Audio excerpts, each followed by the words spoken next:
Hello everyone, welcome to the study concept. MPPSC की GK की MCQ series में आपका फिर से स्वागत है। और ये एमपीपीएससी के फर्स्ट पेपर का पूरा सीरीज चल रही है। और इसमें इसका ये 43 वीडियो है, जिसमें कि मैं वो सारे क्वेश्चंस लेके आया हूँ जो कि मध्य प्रदेश एमपीपीएससी 2020 पर आधारित जो 100 क्वेश्चंस आते हैं उन सभी पर डीप एनालिसिस के साथ में ये क्वेश्चंस मैं लेके आया हूँ, जो कि नया सिलेबस जो एमपीपीएससी 2020 का आया है उसके अकॉर्डिंगली मैंने बनाए हुए। तो उसका 43वां वीडियो आप अंत तक जरूर देखिए और वीडियो को लाइक और शेयर भी कीजिए ज़्यादा से ज़्यादा, जिससे कि अन्य वो सारे परीक्षार्थी जो कि एमपीपीएससी 2020 की तैयारी कर रहे हैं वो भी मेरी इस सीरीज से जुड़ पाएं और लगातार मेरी इस सीरीज से ज़्यादा क्वेश्चंस अटेम्प्ट करें।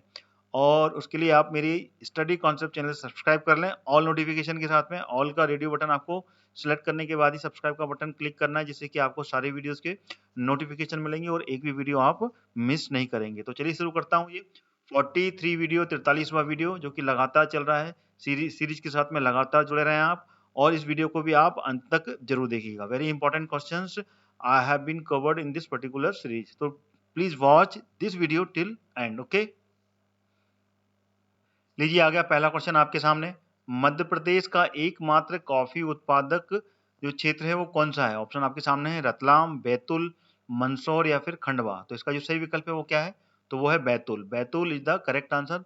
बैतूल का एक क्षेत्र है जो कि 22 हेक्टेयर का, मतलब कम से कम 44 एकड़ का एक रकबा है, जहाँ पे कि कॉफी की खेती की जाती है। और वो उसका नाम जो है वो भी आपको बिल्कुल क्लियर होना चाहिए। उसका नाम है कुकरू खामला।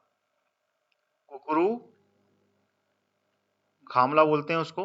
और यहाँ पर 44 एकड़ या फिर 22 हेक्टेयर का एक रकबा है बैतूल में। ठीक है, क्लियर हो गया। मध्य प्रदेश में सिर्फ एकमात्र यही जगह है यहाँ पे कि कॉफी का उत्पादन किया जाता है। लीजिए आ गया अगला question, second number. Assam rifles के किस क्षेत्र में पूर्वोत्तर स्मारक का निर्माण किया है? असम में, अरुणाचल प्रदेश, त्रिपुरा या फिर नागालैंड।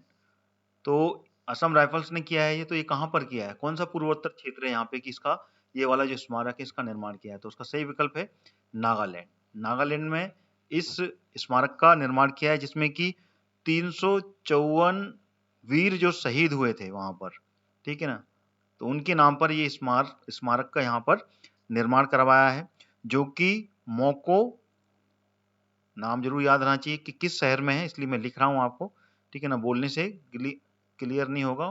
मोकोकचुंग, मोकोकचुंग एक शहर है नागालैंड में, वहां पर इस स्मारक का निर्माण किया गया है, जो कि 354 जो वीर सैनिक थे उनकी शहीद की, वो शहीद हुए थे, तो उनकी स्मृति में इस स्मारक का निर्माण हुआ है, जो कि 13,500 वर्ग फुट का एरिया है, यहाँ पे कि इन सभी शहीदों के नाम को वहां पर उकेर कर उनकी वहां पर पूरी, ठीक है ना, ग्रेनाइट से पत्थर पर उकेरे गए हैं और उनको वहां पर शिलान्यास किया गया है, मतलब हर जगह पर उनको लगाया गया है, जो कि 13,500 वर्ग फीट में फैला हुआ है। ठीक है, अगला प्रश्न आ गया तीसरा।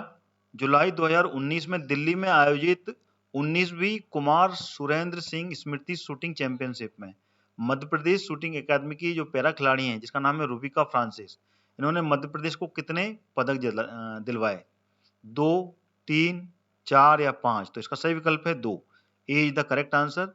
2, वो भी दोनों गोल्ड थे इनके पास में, ठीक है ना, दोनों गोल्ड पदक इनको मिले हैं। और ये दोनों जूनियर, ठीक है ना, ये याद जरूर रखिएगा, जूनियर और सीनियर, ठीक है ना, दोनों के लिए ये पदक इन्होंने ही, वो भी गोल्ड पदक इनको यहाँ पर मिले, जो कि 10 मीटर, एक्चुअली ये वो हैं शूटिंग, जैसे कि लिखा हुआ है ना शूटिंग की खिलाड़ी हैं ये, तो 10 मीटर की जो एयर पिस्टल है, ठीक है ना, वो वाले उस चैंपियनशिप में इनको ये गोल्ड मिले हैं। ठीक है, मध्य प्रदेश की हैं ये, पैरा खिलाड़ी हैं रूविका फ्रांसिस। ठीक है, अगला प्रश्न आ गया चौथा नंबर। मध्य प्रदेश के सर्वोत्कृष्ट जूनियर खिलाड़ियों को मिलने वाला एकलव्य पुरस्कार के अंतर्गत कितनी धनराशि मिलती है? 25,000, 50,000, 60,000 या 75,000? तो इसका जो सही विकल्प है वो है 25,000। 25,000 की राशि, ठीक है, प्रमाण पत्र और साथ में ब्लेजर, यानी कि जो कोट होता है, ब्लेजर, उसको ब्लेजर बोलते हैं, वो भी दिया जाता है, प्रतीक चिन्ह, प्रमाण पत्र, ये सभी पुरस्कार के रूप में उस खिलाड़ी को दिए जाते हैं। ठीक है, और ये जो एकलव्य पुरस्कार है, ये 18 वर्ष से कम उम्र की आयु वालों को दिया जाता है, और वो खिलाड़ी जहाँ पर निवास करता है, वो वहाँ से लेके जहाँ तक उसकी स्पोर्ट्स एकेडमी है, यहाँ पर वो खेलने जाता है, वहाँ तक के आने जाने का जो भी न्यूनतम किराया है, ठीक है ना, चाहे वो रेल का मार्ग हो या फिर बस का मार्ग, वो भी वहन करते हैं वो, और साथ में हर रोज का 50 रुपए, ध्यान रखिएगा, हर रोज का 50 रुपए जो दैनिक भत्ता है, वो भी दिया जाता है इसमें। ठीक है ना, इसके लिए उनकी पात्रता होती है जिनको कि एकलव्य पुरस्कार दिया जाता है। ठीक है, अगला प्रश्न आ गया, निम्न में से किस भारतीय खिलाड़ी को वर्ष 2020 का तेंजिन नार्गे एडवेंचर अवार्ड से सम्मानित किया गया है? ऑप्शन आपके सामने है, सुमित नागल, गोपाल स्वामी कस्तूरीरंगन, और सत्येंद्र सिंह लोहिया, या फिर अमित पंघाल। तो इसका जो सही विकल्प है वो कौन सा है? तो वो है Satyendra Singh Lohia. This is the correct answer. इन्हीं को ये पुरस्कार मिला था, और ये पुरस्कार 2020 में कब दिया गया था? डेट बिल्कुल क्लियर होनी चाहिए, 29 अगस्त को, 29 अगस्त 2020 को ये प्राइज, और ये जो खिलाड़ी हैं ये पैरा स्विमर हैं, ठीक है ना, पैरा एथलेटिक हैं ये, और स्विमिंग करते हैं ये, और उसी में इन्होंने जो अमेरिका में एक स्विमिंग होती है, ठीक है ना, उस स्विमिंग में 42 किलोमीटर का जो कैटेना चैनल है, ये भी याद होना चाहिए क्योंकि ये बहुत ही इंपॉर्टेंट है, कैटेना चैनल को इन्होंने पार किया था, और ये पार किया था 11 घंटे 24 मिनट, ठीक है ना, 11 घंटे और 24 मिनट में ये चैनल पार किया था इन्होंने, और ऐसा करने वाले ये एशिया के पहले पैरा यानी कि दिव्यांग खिलाड़ी बन गए हैं, जिनका नाम है सत्येंद्र सिंह लोहिया। ठीक है, 42 किलोमीटर का ये कैटेना चैनल जो है अमेरिका में, वो पार किया था 11 घंटे 24 मिनट में। ठीक है, चलिए आगे बढ़ते हैं।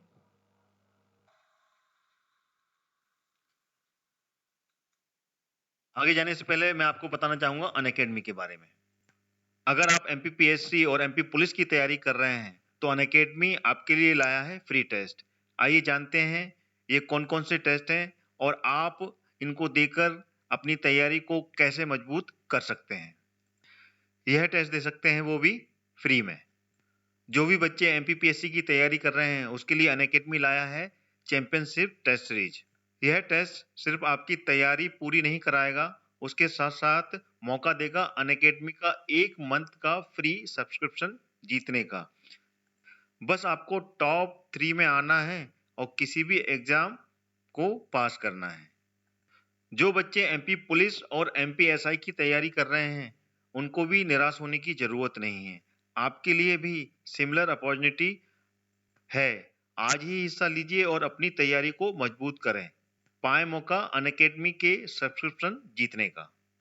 आइए अब जान लेते हैं अनअकैडमी के प्लस बैचेस के बारे में जो आपकी जरूरत के हिसाब से बिल्कुल परफेक्ट हैं। जी हाँ, अब अनअकैडमी के साथ अपने प्रिपरेशन की जरूरत के अनुसार बैच ज्वाइन कर सकते हैं और अपनी एमपीपीएससी प्रीलिम्स में सिलेक्शन पक्की कर सकते हैं। यह सारे बैचेस जल्द ही शुरू हो रहे हैं और अपनी प्रिपरेशन में आप जहां पर भी हैं वहां से आपको बहुत मदद करने वाले हैं।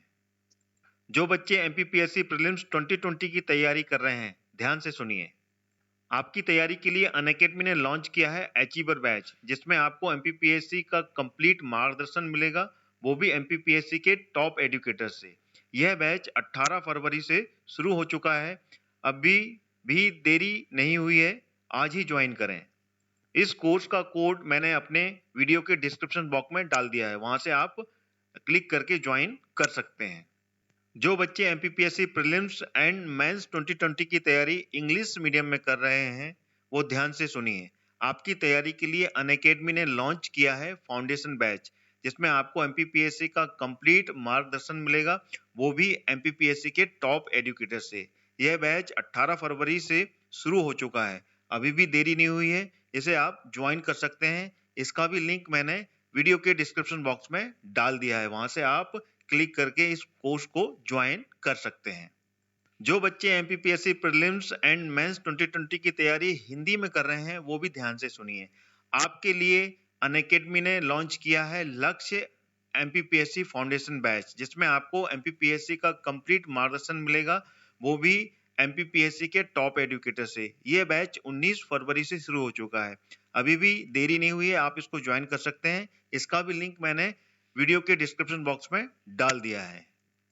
अनअकैडमी में इंडिया के टॉप एजुकेटर्स आपको पढ़ाते हैं, तो आज ही ज्वाइन करें, देरी किस बात की है, और अपना लक्ष्य हासिल करें। और जब आप ज्वाइन करेंगे तो मेरा कोड यूज करना मत भूलिएगा।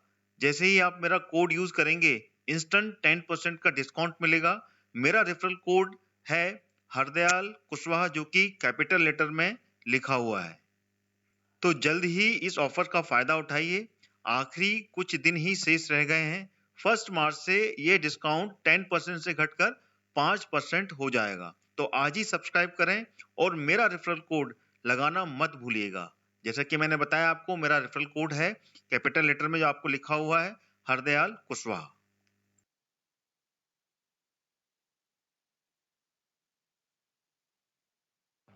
लीजिए अगला प्रश्न आ गया आपके सामने। 22वें राष्ट्रीय मंडल खेलों का आयोजन वर्ष 2022 में कहां पर किया जाएगा?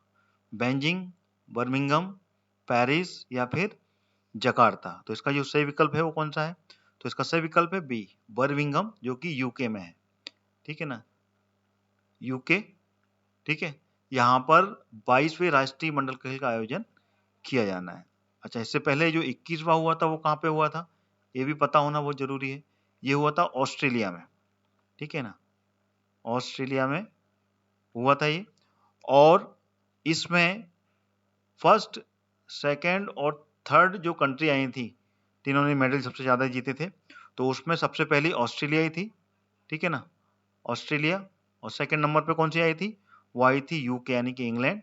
और थर्ड नंबर पे अपना प्यारा भारत आया था। ऑस्ट्रेलिया ने यहाँ पर टोटल 198, हाँ बिल्कुल सही बोल रहे हैं हम, 198 198 पदक जीते थे यहाँ पर टोटल।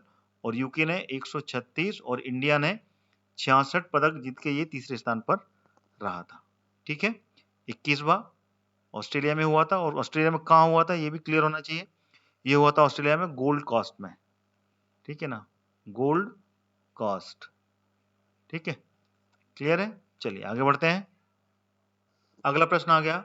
वर्ष 2020 में विश्व स्वास्थ्य संगठन WHO, ठीक है, WHO के द्वारा दक्षिण पूर्व एशिया के क्षेत्र के किन देशों को खसरा व रूबेला जैसी संक्रमित बीमारियों से मुक्त घोषित किया है? तो वो कौन से देश हैं?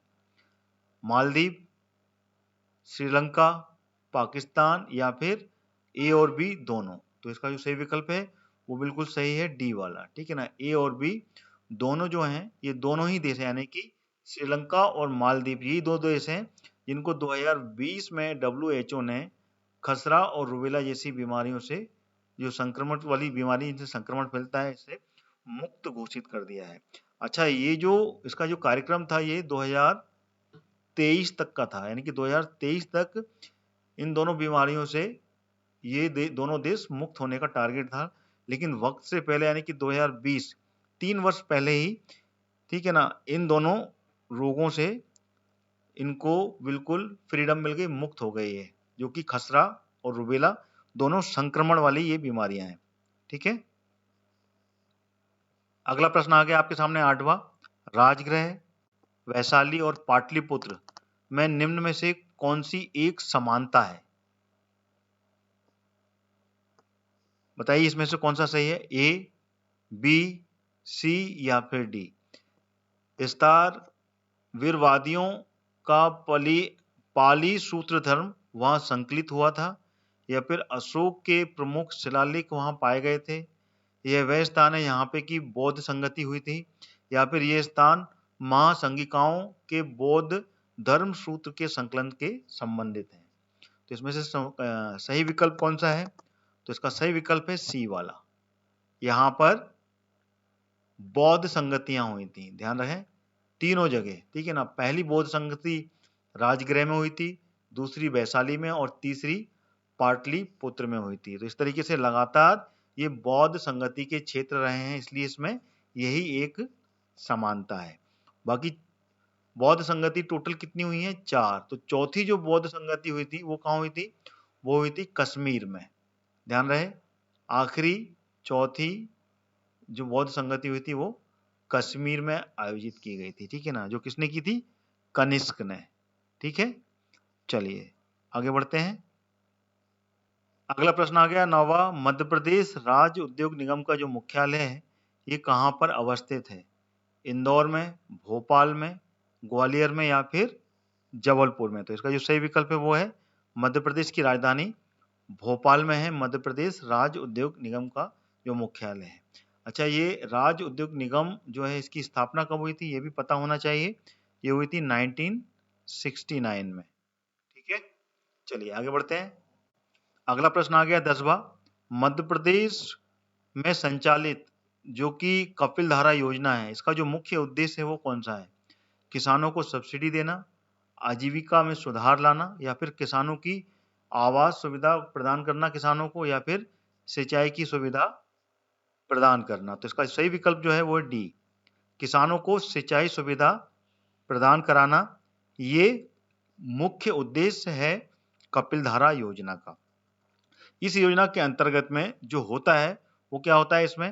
इसमें नए कुएं, तालाब और जो चेक डैम होते हैं, ठीक है ना, इनका निर्माण करवाना ये इस योजना का उद्देश्य है। ठीक है, जो कि सिंचाई के लिए किसानों को सुगमता हो जिससे। ठीक है, अगला प्रश्न आ गया, भारत के जो उपराष्ट्रपति हैं इनका जो निर्वाचन है वो किस प्रकार होता है?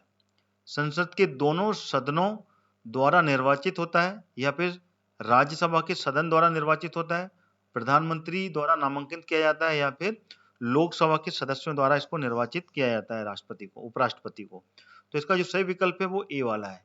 संसद के दोनों जो सदन होते हैं, अपर हाउस और लोअर हाउस, यानी कि लोकसभा और राज्यसभा, ठीक है ना, इन दोनों के द्वारा ही ये उपराष्ट्रपति का जो चुनाव है वो होता है। इसमें जो दोनों सदनों के जो सदस्य होते हैं, ठीक है ना, जो मनोनीत सदस्य भी होते हैं और निर्वाचित सदस्य, दोनों ही सदस्यों द्वारा यहाँ पर इन उपराष्ट्रपति को चुना जाता है। और इसका जो प्रक्रिया का प्रावधान है ये बिल्कुल पता होना चाहिए कि किस आर्टिकल में कौन सी चीज दी गई है। आर्टिकल 66(1) में इसका प्रावधान दिया गया है और उस प्रावधान के तहत उपराष्ट्रपति का निर्वाचन जो होता है वो अनुपातिक दृष्टि से होता है। अनुपातिक यानी कि इसमें जो प्रतिनिधित्व करता है, ठीक है, उस प्रतिनिधित्व के आधार पर अनुपातिक दृष्टि से अगर जो व्यक्ति विजय कहलाता है उसको उपराष्ट्रपति बनाया जाता है। और इसमें गुप्त, ठीक है ना, गुप्त मतदान होता है। ठीक है ना, मतदान की प्रक्रिया होती है पूरी, दोनों सदनों के जो सदस्य हैं वो इसमें मतदान करते हैं और मतदान के पश्चात में इसमें राष्ट्रपति निर्वाचित होता है। ठीक है, चलिए आगे बढ़ते हैं। अगला प्रश्न आ गया, तारापुर परमाणु संयंत्र की स्थापना किस देश की सहायता से की गई है? कनाडा, रूस, अमेरिका या फिर फ्रांस? तो इसका जो सही विकल्प है वो कौन सा है? तो इसका सही विकल्प है अमेरिका। अमेरिका, यूएसए, ठीक है ना, संयुक्त राष्ट्र अमेरिका के सहयोग से तारापुर परमाणु संयंत्र की स्थापना की गई है। और ये कहाँ पर है? ये है महाराष्ट्र में। ठीक है ना, याद रखना महाराष्ट्र में ये है, महाराष्ट्र में स्थित है। और इसको शुरू कब किया गया था? आरंभ की जो दिनांक यानी कि सन कब है? 1954 में इस परमाणु संयंत्र को की नींव रखी गई थी और ये सही तरीके से 1969 में ये चालू हो गया था। ठीक है ना, चलिए आगे बढ़ते हैं। अगला प्रश्न आ गया 13वां, नीति आयोग के विषय में निम्नलिखित में से कौन सा एक जो कथन है वो सत्य नहीं है? यह एक सलाहकार निकाय है जो मंत्री परिषद की को सिफारिश करता है, या फिर बी, यह विकास कार्यक्रम तथा योजनाओं के क्रियान्वयन के लिए उत्तरदायी है, या फिर सी, यह देश के संसाधनों के सर्वाधिक प्रभावी और संतुलित प्रयोग की हेतु योजना निर्माण के लिए उत्तरदायी है, या फिर डी, यह उन कारकों को दर्शाता है जिनकी प्रवृत्ति आर्थिक विकास को मंद करने की ओर होती है। तो इसका सही विकल्प यानी कि जो कथन सही नहीं है वो ढूंढना है इसमें। तो इसमें सही कथन नहीं है, वो है बी। ठीक है ना, इसको याद रखिएगा। ये विकास कार्यक्रम तथा योजना के क्रियान्वयन के लिए उत्तरदायी है। ये गलत है क्योंकि ये योजना आयोग नहीं है। योजना आयोग का कार्य था ये, और इससे पहले योजना आयोग ही था जिसको कि पूरी तरीके से न्यूट्रल करके नीति आयोग बनाया गया। और ये कब बनाया गया था ये भी पता होना चाहिए। ये बिल्कुल साल शुरू होने से 1 जनवरी 2015 में ही नीति आयोग की स्थापना कर दी थी, और ये एक गैर संवैधानिक, ध्यान रखिएगा, गैर संवैधानिक निकाय है ये। ठीक है ना, यानी कि संविधान के द्वारा नहीं है, गैर संवैधानिक निकाय है। और ये एक एडवाइजरी निकाय कहलाता है। एक एडवाइजरी यानी कि सलाहकारी और संस्था कहलाती है ये। ठीक है, क्लियर हो गया। इसकी डेट जरूर याद रखिएगा। और अभी नीति आयोग के जो उपाध्यक्ष हैं वो कौन है? वो है राजीव कुमार। ठीक है, राजीव कुमार नीति आयोग के अध्यक्ष हैं। और सीईओ कौन है? वो है अमिताभ कांत। अमिताभ कांत ये सीईओ है। ठीक है ना, और ये उपाध्यक्ष हैं। और नीति आयोग का पदेन अध्यक्ष कौन होता है? भारत का प्रधानमंत्री। तो इस समय कौन है? श्री नरेंद्र मोदी जी। ठीक है, क्लियर हो गया। चलिए आगे बढ़ते हैं। और एक बात और, ये तो दूसरे उपाध्यक्ष हैं। इससे पहले वाले जो उपाध्यक्ष थे वो कौन थे? वो जरूर याद होना चाहिए। उसका नाम है अरविंद पनघड़िया जी। ठीक है ना, अरविंद पनघड़िया। ठीक है ना, सबसे पहले उपाध्यक्ष रहे हैं ये। ठीक है, चलिए आगे बढ़ते हैं। अगला प्रश्न आ गया 14वां। निम्न में से कौन सा कार्य निर्वाचन आयोग का नहीं है? लोक सेवा, विधानसभा, राष्ट्रपति और उपराष्ट्रपति का चुनाव करता है ये। राजनीतिक दलों को मान्यता प्रदान करता है। किसी संसद सदस्य की मान्यता स्वविवेक से रद्द करता है। या फिर विधानसभा के सदस्यों की निहरता से संबंधित मामलों को राज्यपाल को सलाह देता है। तो इसमें से कौन सा जो कार्य है जो कि निर्वाचन आयोग नहीं करता है? तो वो सी है, निर्वाचन आयोग। ठीक है ना, किसी भी संसद सदस्य की मान्यता अपने स्वविवेक से रद्द नहीं कर सकता है। ठीक है ना, ये गलत है और इस क्वेश्चन का यही आंसर सही है। ठीक है, अगला प्रश्न आ गया 73वें संविधान संशोधन के अंतर्गत 1993 में पंचायती राज व्यवस्था को लागू करने वाला पहला जो राज्य था वो कौन सा था? राजस्थान, कर्नाटका, गुजरात या फिर मध्य प्रदेश? तो वो मध्य प्रदेश था जो कि सबसे पहले पंचायती राज व्यवस्था लागू की गई थी 73वें संशोधन के अंतर्गत। ठीक है ना, 1993 में जो कि संशोधन किया गया था। ठीक है, और पंचायती राज को संविधान की 11वीं अनुसूची में रखा गया है। ये बिल्कुल क्लियर होना चाहिए, 11वीं अनुसूची में। और 12वीं अनुसूची में क्या है? 12वीं अनुसूची भी बनी थी। 12वीं अनुसूची किसके लिए बनी थी? ये बनी थी नगर निकाय, नगर निगम। ठीक है ना, नगर निगम के लिए है, नगर निगम को रखा गया है, जो कि 74वां संशोधन था। 74वां जो संशोधन हुआ था वो नगर निगम के लिए हुआ था। दोनों बिल्कुल एक साथ जुड़े हुए हैं, जो जिसको कि 12वीं अनुसूची में रखा गया है। ठीक है, चलिए अगला प्रश्न आ गया। वर्ष 2011 की जो जनगणना हुई थी उसके अनुसार मध्य प्रदेश की जो साक्षरता दर है वो कितनी है? ए, बी, सी या डी? तो इसका सही विकल्प क्या है? तो इसका सही विकल्प है बी, 69.32%। मध्य प्रदेश जीके की मैं सीरीज ले रहा हूँ, उसमें भी मैं सब चीजें कवर कर रहा हूँ और ये क्वेश्चन मैंने उसमें कवर किए हैं। अगर आप उस सीरीज से नहीं जुड़े हुए हैं जिसमें कि मध्य प्रदेश जीके में पढ़ा रहा हूँ, बिल्कुल डीप एनालिसिस के साथ में 10,000 क्वेश्चन की वो सीरीज चल रही है, आप उस सीरीज से भी जुड़ें। रेगुलर वीडियो आ रहे हैं, अगर आप नहीं देख रहे हैं तो प्लेलिस्ट से जाकर वो सारी वीडियो देखिए, इसमें कि मध्य प्रदेश जीके मैंने बिल्कुल टॉपिक वाइज डीप एनालिसिस के साथ में कवर किया है। तो मध्य प्रदेश में 2011 की जनगणना में 69.32% साक्षरता दर रही। ठीक है ना। अच्छा, इसमें जो जिलेवार देखा जाए, ठीक है ना, मतलब जिलेवार नहीं, सॉरी, पुरुष और महिलाओं की अलग अलग देखा जाए तो वो भी बहुत जरूरी है, क्योंकि दोनों की पूछी जाती है बिल्कुल साक्षरता दर। तो मध्य प्रदेश में पुरुष की जो साक्षरता दर थी वो थी 78.73%। ठीक है, और महिला की कितनी थी? महिला की थी 59.2%। ठीक है, ये अलग अलग पूरा फ्रैक्शन है, इसको आपको याद रखना है। और इसमें महिला साक्षरता में मध्य प्रदेश महिला साक्षरता में पूरे भारतवर्ष में जितने भी राज्य हैं, ठीक है ना, उसमें मध्य प्रदेश का जो स्थान था वो 2011 में वो था 28वां। ठीक है ना, 28वें स्थान पर था महिला साक्षरता में। ठीक है, महिला की साक्षरता में। क्लियर हो गया? चलिए आगे बढ़ते हैं। अगला प्रश्न आ गया, सर्वाधिक रबर की जो खेती है वो कहाँ होती है? भारत में, चीन में, अमेजन तथा जायरे बेसिन में, या फिर इंग्लैंड में? तो इसका जो सही विकल्प है वो कौन सा है?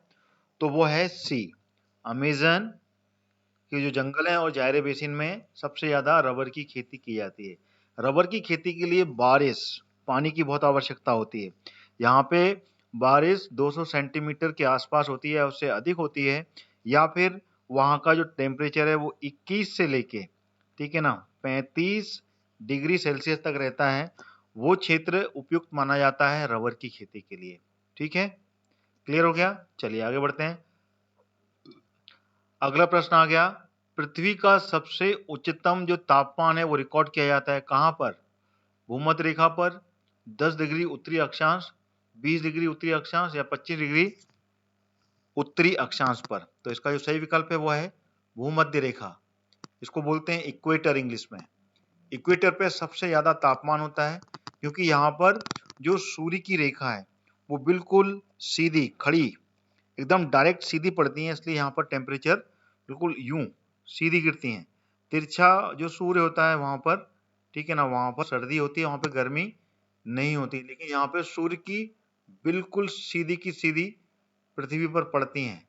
ठीक है ना, बिल्कुल भूमध्य रेखा यानी कि पृथ्वी के बीचों बीच से गुजरती हुई रेखा वो इक्वेटर कहलाती है, या फिर विषुवत रेखा कहलाती है। ठीक है, यहाँ पर तापमान बिल्कुल एकदम हॉट होता है, एकदम गर्म होता है। आपने देखा होगा जो भी इक्वेटर पे कंट्री होते हैं, वहाँ के जो लोग होते हैं वो एकदम ब्लैक होते हैं, काले होते हैं। वो इसलिए होते हैं क्योंकि ह्यूमिडिटी बहुत ज्यादा होती है, वहाँ पर उमस ज्यादा होती है। और इक्वेटर के समीप के जितने देश होते हैं वहाँ पे भी मनुष्यों का रंग थोड़ा सा सांवला होता है, जैसे कि तमिलनाडु तरफ चले जाए, कोस्टल एरिया तरफ में, उस तरफ, तो वहां पर इक्वेटर के करीब है वो थोड़ा सा, इस कारण से वहां के लोग थोड़े से सांवले रंग के हैं, आपने देखा होगा।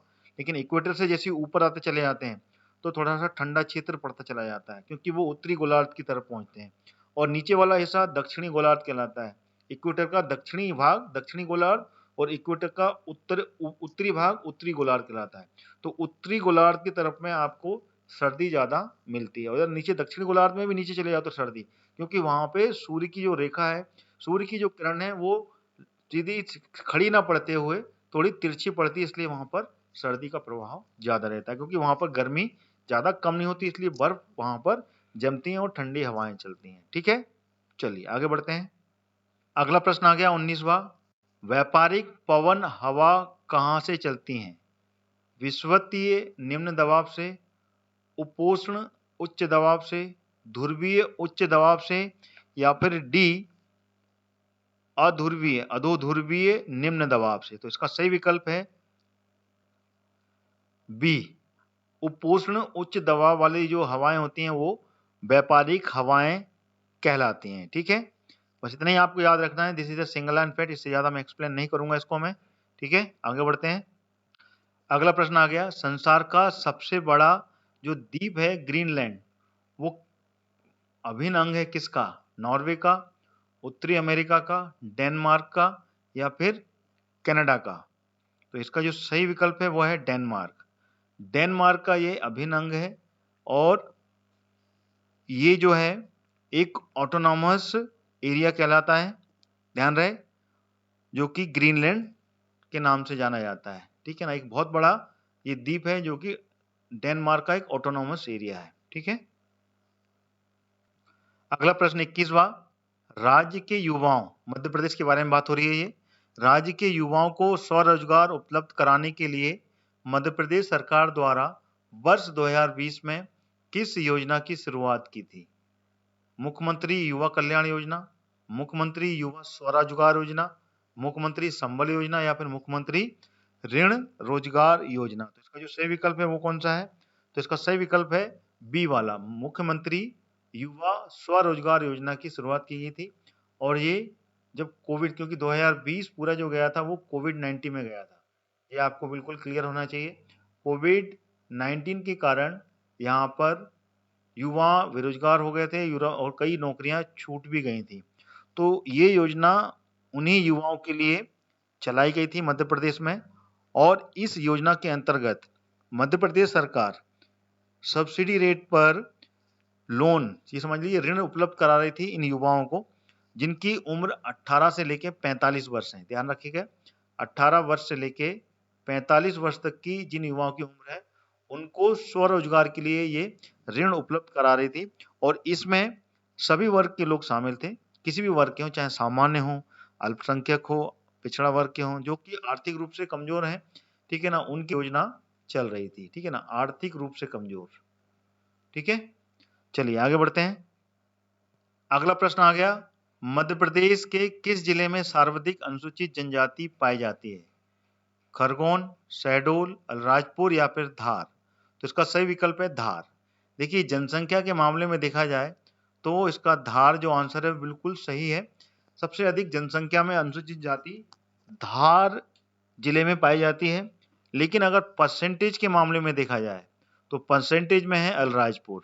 यहाँ पे की कुल आबादी की 87% जो जाति है वो है अनुसूचित जनजाति के लोग यहाँ पर निवास करते हैं अलीराजपुर में। ठीक है, ये क्लियर है। बाकी जनसंख्या की दृष्टि से धार सबसे बड़ा क्षेत्र है अनुसूचित जनजातियों का। ठीक है, और ये दोनों ही पश्चिमी जिले कहलाते हैं और ये दोनों ही इंदौर संभाग के अंतर्गत आते हैं। ठीक है, क्लियर हो गया। चलिए आगे बढ़ते हैं। अगला प्रश्न आ गया, राज्य का पहला मेडिकल कॉलेज कहाँ स्थापित किया गया था? गजरा राजा ग्वालियर, रीवा, गांधी मेडिकल भोपाल या फिर MI इंदौर? तो इसका जो सही विकल्प है वो है गजरा राजा मेडिकल कॉलेज ग्वालियर। ये मध्य प्रदेश राज्य का सबसे पहला मेडिकल कॉलेज था और इसकी स्थापना 1946 में सिंधिया वंश ने की थी और उन्हीं के नाम पर है ये गजरा राजे मेडिकल कॉलेज ग्वालियर में स्थापित किया गया था। ठीक है, चलिए आगे बढ़ें। अगला प्रश्न आ गया, भारत का डेट्राइट किसे कहा जाता है? पीथमपुर, आगासौत, इंदौर या फिर पालमपुर? तो इसका सही विकल्प है पीथमपुर। पीथमपुर जो कि मध्य प्रदेश के धार जिले में है और ठीक है, धार जिला जो कि इंदौर संभाग के अंतर्गत आता है। ठीक है, उसके अंतर्गत है और भारत का डेट्राइट इसलिए कहा जाता है क्योंकि भारत का यही एक ऐसा क्षेत्र है यहाँ पे कि ऑटोमोबाइल उद्योग सबसे ज्यादा तेजी से पनप रहा है और सबसे बड़ा उद्योग यहीं पर है पीथमपुर में, इसलिए इसको भारत का डेट्राइट कहते हैं। और पीथमपुर को केंद्रीय औद्योगिक, जो केंद्र सरकार के द्वारा स्थापित होते हैं, उसके द्वारा इसको स्थापित किया गया। और मध्य प्रदेश में कुल कितने केंद्रीय उद्योग हैं जो स्थापित हुए हैं? कुल 6 उद्योग हैं। ठीक है ना, 6 अलग अलग जगह पर अलग अलग जिले में ये स्थापित किए गए हैं। ठीक है ना, अगर इसके बारे में जानकारी चाहिए आपको तो मध्य प्रदेश जीके की मेरी जो सीरीज है उसकी वीडियो देखिए, you will get all the detail about all fact about MP GK. ठीक है, पूरी डिटेल के साथ में मैं उसमें एक्सप्लेन कर रहा हूँ आपको। ठीक है, चलिए आगे बढ़ते हैं। अगला प्रश्न आ गया 25वां और इस वीडियो का ये आखिरी क्वेश्चन है और इसमें पूछा है केंद्रीय सूचना आयोग की स्थापना कब की गई थी? देखिए, आयोग पर है ये क्वेश्चन और आयोग पर क्वेश्चन जरूर बनेंगे इस बार MPPSC में क्योंकि नए सिलेबस में इसको जोड़ा गया है। इसलिए जितने भी आयोग हैं उनकी पूरी डिटेल में आप अध्ययन कर लीजिए। अगर आपने नहीं किया हुआ है उसकी प्रिपरेशन, तो मैंने उस पर पूरी MCQ सीरीज बनाई हुई है जो कि इसी प्लेलिस्ट में, जिसमें कि ये MPPSC प्रीलिम्स की स्टडी की जो प्लेलिस्ट है वहां पर जाकर आप इस पूरे के पूरे आयोग पर आधारित MCQ सीरीज देख सकते हैं और पूरे के पूरे आयोग की जितने भी इंपॉर्टेंट क्वेश्चंस हैं वो आपको यहाँ पर मिल जाएंगे। उसमें से अलग हटके कोई क्वेश्चंस पूछ ही नहीं सकता है एग्जामिनर, ये ध्यान रखिएगा। इसलिए पूरी कंप्लीट देखिए आप उसको, you will get lot of fact regarding all commissions. ठीक है, तो इसका ऑप्शन कौन सा है? कब की गई थी स्थापना केंद्रीय सूचना आयोग की? 2010, 2005, 2001 या 1991? तो इसका सही विकल्प है बी। 2005 में केंद्रीय सूचना आयोग की स्थापना की गई थी और इसके बारे में जानकारी किस आर्टिकल में इसका प्रावधान है? तो वो है आर्टिकल 79। आर्टिकल 79 में केंद्रीय सूचना आयोग का प्रावधान किया गया है। ठीक है, तो ये थे बहुत ही प्यारे इंपॉर्टेंट क्वेश्चंस जो कि मैंने आपके सामने एमपीपीएससी प्रीलिम्स 2020 के लिए रखे। वीडियो कैसा लगा? कमेंट आपके बहुत उपयोगी हैं, आप कमेंट जरूर करें। साथ में वीडियो को लाइक भी करें और ज़्यादा से ज़्यादा आप शेयर करें, जिससे कि अन्य वो सारे परीक्षार्थी जो कि मिस कर रहे हैं मेरी सीरीज को वो भी जुड़ सकें। और मेरा चैनल स्टडी कॉन्सेप्ट आप सब्सक्राइब जरूर कर लीजिएगा ऑल नोटिफिकेशन के साथ में, जिससे कि आपको एक भी वीडियोस मिस ना हो। ऑल का रेडियो बटन सेलेक्ट करने के बाद ही आपको सब्सक्राइब का बटन क्लिक करना है, जिससे कि सारे वीडियोस देख पाएंगे। अच्छा, इस वीडियो के अंत में मैं आपसे कहना चाहता हूं, आज शाम को ठीक 6 बजे अनअकैडमी पर मैं फ्री स्पेशल क्लास लेने जा रहा हूं, जो कि मध्य प्रदेश की नदियों पर है। और वो लाइव स्पेशल फ्री क्लास है, इंटरेक्टिव फ्री क्लास है, जिसमें कि आप और हम दोनों मिलकर इंटरेक्ट करेंगे। जो भी डाउट्स होंगे स्टूडेंट्स के, वो वहां पर मैं मध्य प्रदेश की नदियों पर पूरी क्लियर करूंगा। तो सारे विद्यार्थियों को मैं कहना चाहूंगा, अगर आप मध्य प्रदेश को समझना चाहते हैं पूरा और मध्य प्रदेश की नदियों के बारे में जानना चाहते हैं, तो ज़्यादा से ज़्यादा मेरी उस अनअकैडमी की स्पेशल क्लास में ज्वाइन हुई। 6 बजे से 7 बजे तक रोज शाम को लेता हूं, और सुबह भी रहती है एक स्पेशल क्लास अनअकैडमी के ऐप पर, अनअकैडमी के पर, जिसपे कि आपको मध्य प्रदेश के एमसीक्यू सीरीज की पूरी कंप्लीट सीरीज चल रही है। तो उससे भी आप सुबह देखिए, सुबह 10 बजे से लेके 11 बजे तक वो क्लास कंडक्ट कर रहा हूं मैं। तो ज़्यादा से ज़्यादा स्टूडेंट्स जो कि एमपीजी के और साथ ही साथ में एमपीपीएससी की तैयारी कर रहे हैं, वो सारे विद्यार्थी मेरी उन दोनों क्लास से जरूर जुड़ें। तो जय हिंद दोस्तों, मैं आपका इंतजार करूंगा अनअकैडमी की उस स्पेशल क्लास में। ठीक है, चलिए, और उसका लिंक आपको मेरे इस वीडियो के डिस्क्रिप्शन बॉक्स में मिल जाएगा, वहां से आप क्लिक करके ज्वाइन कर सकते हैं मेरी उन दोनों क्लास को। जय हिंद।